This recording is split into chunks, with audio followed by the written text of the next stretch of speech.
Je suis Yasmine Ancelade et je m'occupe de développement commercial pour la technologie SMO Solar Process développée par Nimtech.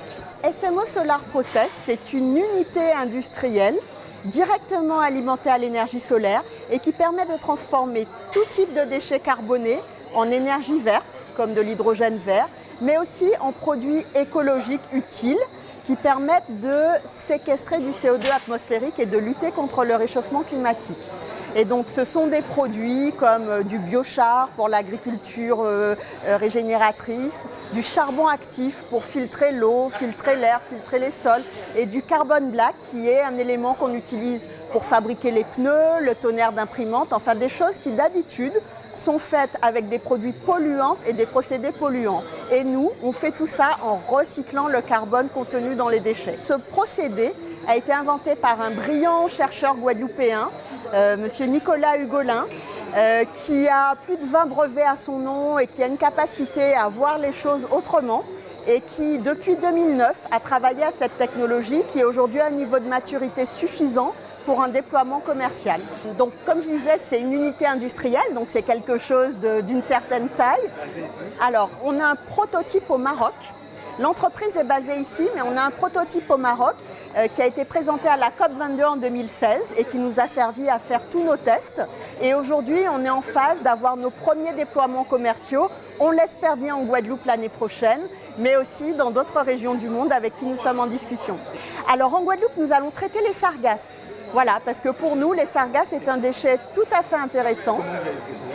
Alors, grâce à ce procédé, on va transformer ces sargasses, notamment en biochar pour les agriculteurs et en charbon actif, puisque nous sommes en collaboration avec des laboratoires de l'Université des Antilles et de l'INRAE pour créer des charbons actifs qui vont piéger la chlordécone dans nos sols et dépolluer nos sols de la chlordécone. Donc voilà, nous sommes très contents de pouvoir offrir ce service à la fois pour traiter les sargasses et pour dépolluer nos sols à la chlordécone. L'intérêt, c'est de récupérer la sargasse aussi fraîche que possible, donc de préférence en mer avant qu'elle ne s'échoue, puisque c'est le contenu de carbone dans ces sargasses qui nous intéresse et qu'on ne veut pas qu'elle se dégrade et qu'elle renvoie ce carbone dans l'atmosphère sous forme de CO2. Donc on va essayer de récupérer cette sargasse avant qu'elle ne s'échoue en monitorant grâce notamment aux satellites et en organisant des collectes en mer. Alors nous sommes en train de finaliser toute la partie montage et financement et nous espérons pouvoir commencer à exploiter en fin d'année prochaine. À l'international, nous avons eu la chance en 2020 d'être le lauréat du concours Tech for Island organisé par la French Tech Polynésie. Et donc nous avons eu une mission d'accompagnement de Business France. Donc nous avons eu des missions en Allemagne, aux États-Unis, au Brésil. Et donc nous sommes en train d'établir des contacts avec des sociétés sur ces périmètres.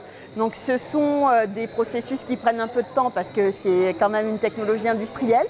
Mais nous avons des premières pistes et en parallèle de cette unité en Guadeloupe, nous travaillons sur un projet en Croatie, sur une île également de Croatie. Pour l'instant, nous sommes en phase amont, donc c'est du développement commercial qui peut se faire à distance. On l'a encore plus découvert avec la Covid, puisque ça ne nous a pas empêché de participer à plusieurs salons internationaux, de nouer des contacts avec des partenaires potentiels ou des investisseurs et de discuter à distance.